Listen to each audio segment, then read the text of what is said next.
ಬರ್ಲಿ ಬರ್ಲಿ ಚಪ್ಪಾಳೆ.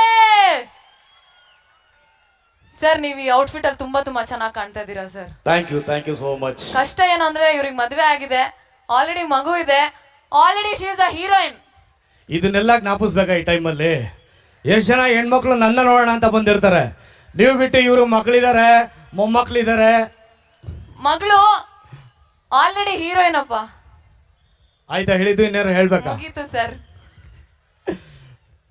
ಎಲ್ರಿಗೂ ನಮಸ್ಕಾರ.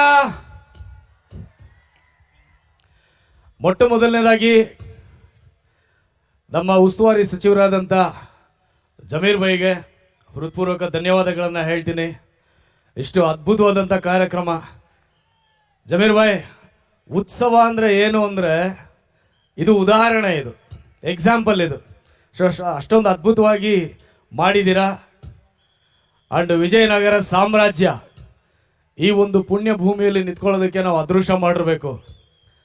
ಅವತ್ತು ಏನು ವಿಜಯನಗರ ಸಾಮ್ರಾಜ್ಯ ಇತ್ತು, ಇವತ್ತು ಸಹ ಈ ಮಣ್ಣಲ್ಲಿ ಅದರಿನ ರೂಪದಲ್ಲಿ ಚಿನ್ನ ಇದೆ. ಎಲ್ಲರ ಮನೆ ಮುಂದೆನೂ ಹೆಲಿಕಾಪ್ಟರ್ಗಳು ಎತ್ತಿನ ಗಾಡಿ ಥರ ನಿಂತಿರ್ತವೆ.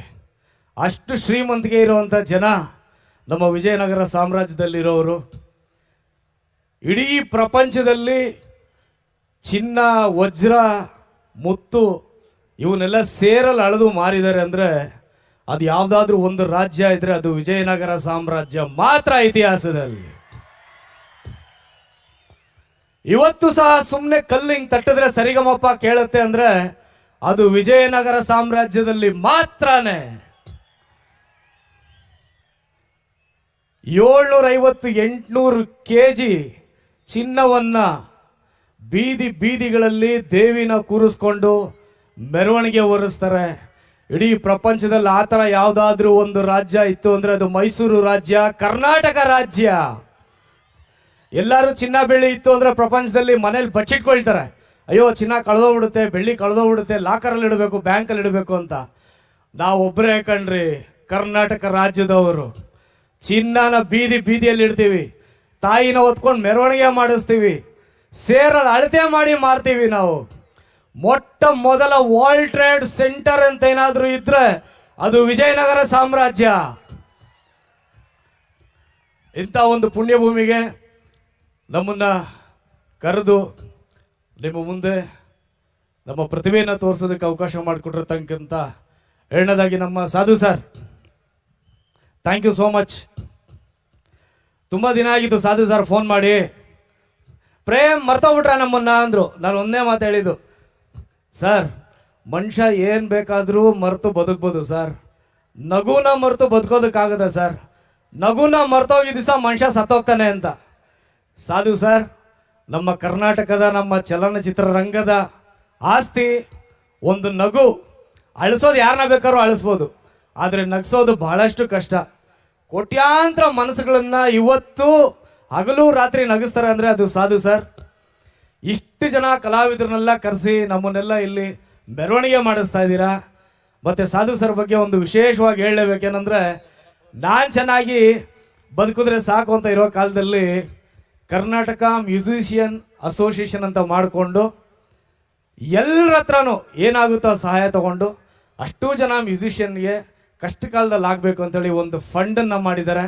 ಸರ್ ನಿಮ್ಮ ಈ ಒಂದು ಸಹಾಯ ಹಸ್ತಕ್ಕೆ ನಾವೆಲ್ಲರೂ ಚಿರಋಣಿ ಸರ್. ಈ ವೇದಿಕೆ ಮೇಲೆ ನಾನು ಫಂಡ್ ರೈಸ್ ಮಾಡಿ ಅಂತ ಹೇಳಿದ್ದೀನಿ ಅಷ್ಟೇ. ಫಂಡ್ ಬರಬೇಕು ಕಲಾವಿದರಿಗೆ ಸರ್, ಬರುತ್ತೆ ಸರ್.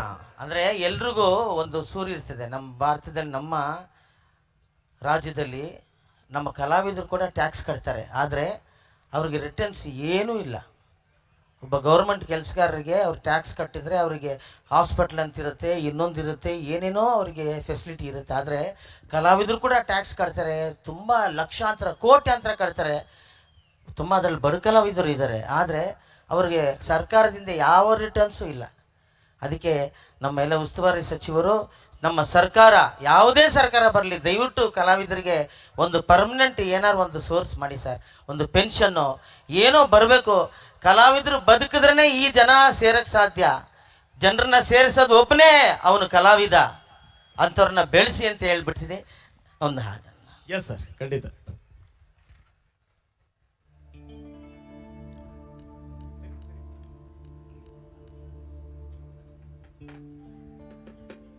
ಇದೇ ಮಣ್ಣಿನ ಬಗ್ಗೆ, ಈ ಪುಣ್ಯ ಭೂಮಿಯ ಬಗ್ಗೆ ಬರೆದಂಥ ಒಂದು ಹಾಡು ವಿಷ್ಣು ಸರ್ ಅವರ ಅಭಿನಯ